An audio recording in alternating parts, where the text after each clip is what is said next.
Most people think they're bad with money. They blame themselves for overspending, for never saving enough, for breaking their budget month after month. But here's what nobody tells you. You're not failing because you lack discipline. You're failing because you're fighting your own brain. Stick with me, because I'm about to show you why budgeting keeps failing. Not because you lack discipline, but because it ignores how your brain actually handles money. See, traditional economics has this idea that money is fungible. That's just a fancy way of saying every dollar you have is equally as valuable. If you have $100 in your checking account, it shouldn't matter whether it came from your paycheck, a tax refund, or your grandmother's birthday card. $100 is $100, right? Except your brain has never worked that way. You've never treated money as one big pile, and you never will. You automatically label it the moment it hits your account.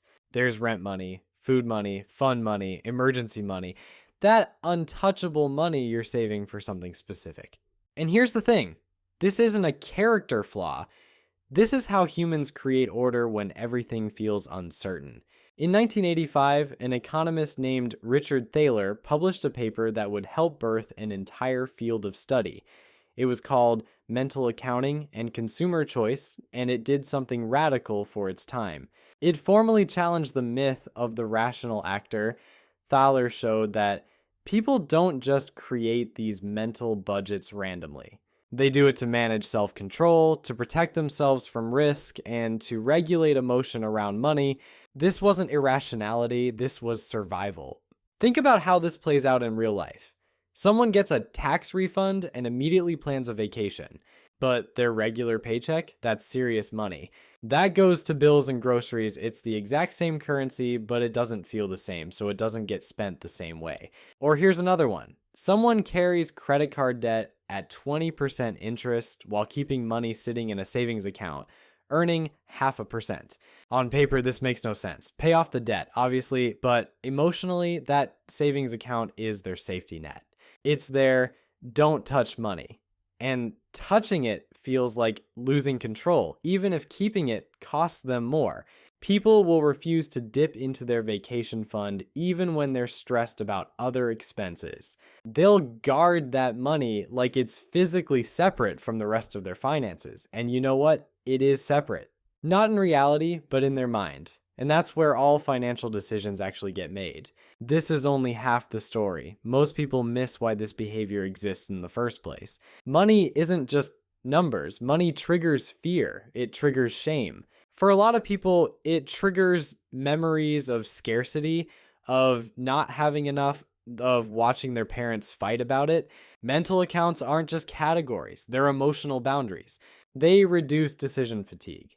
They lower anxiety. They protect you from regret. They act as guardrails against impulse control failures. Mental accounting is cognitive safety. It's your brain's way of making an overwhelming system feel manageable. This is where things get interesting.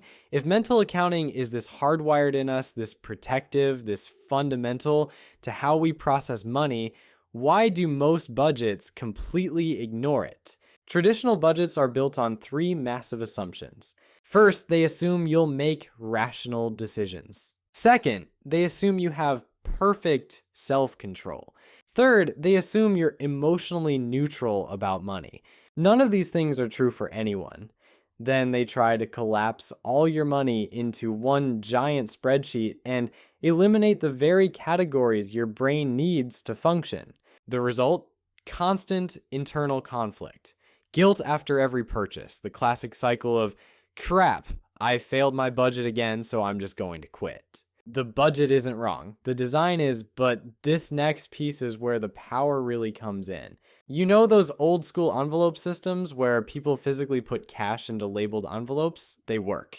Not because they're some magic trick, but because they match how your brain already thinks. Digital buckets work for the same reason.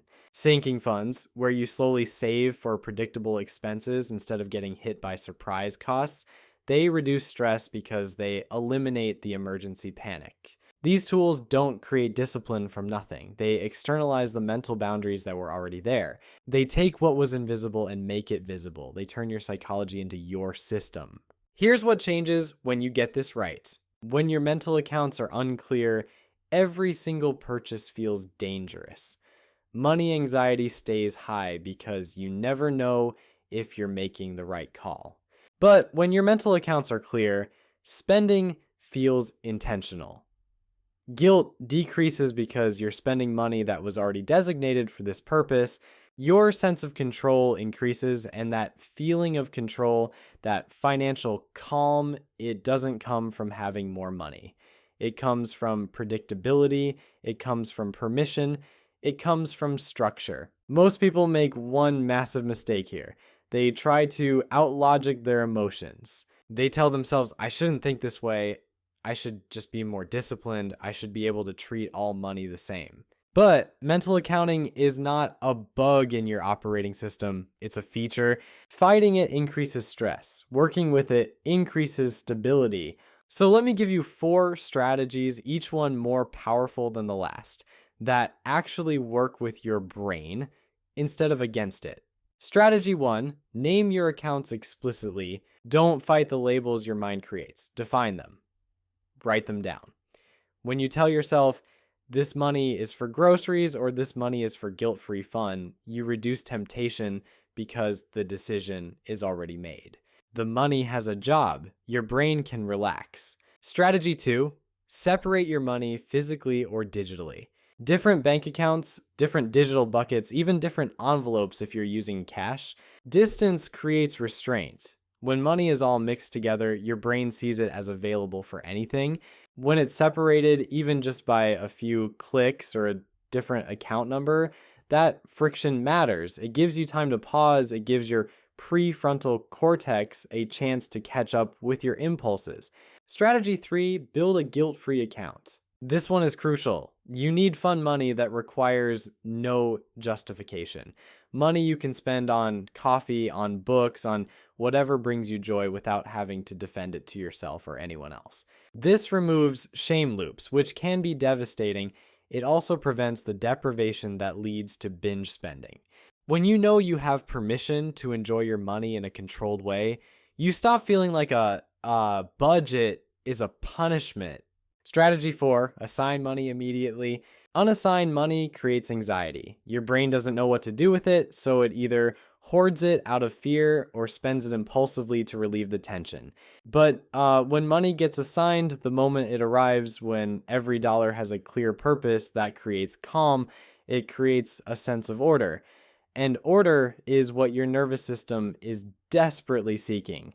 Here's something most financial advice completely overlooks. Mental accounting doesn't just affect your spending decisions, it affects your stress levels. Decision fatigue drops dramatically when choices are pre-made. Anxiety drops when boundaries are clear. Mental accounting reduces financial rumination, those constant nagging thoughts of, should I spend this? Can I afford this? Am I making a mistake? When your system is clear, those thoughts quiet down. Your mental energy gets freed up for literally anything else. And that leads to a shift in identity that matters more than any spreadsheet. Stop saying, I'm bad with money. Start saying, I need better systems. Because people who feel in control spend less impulsively.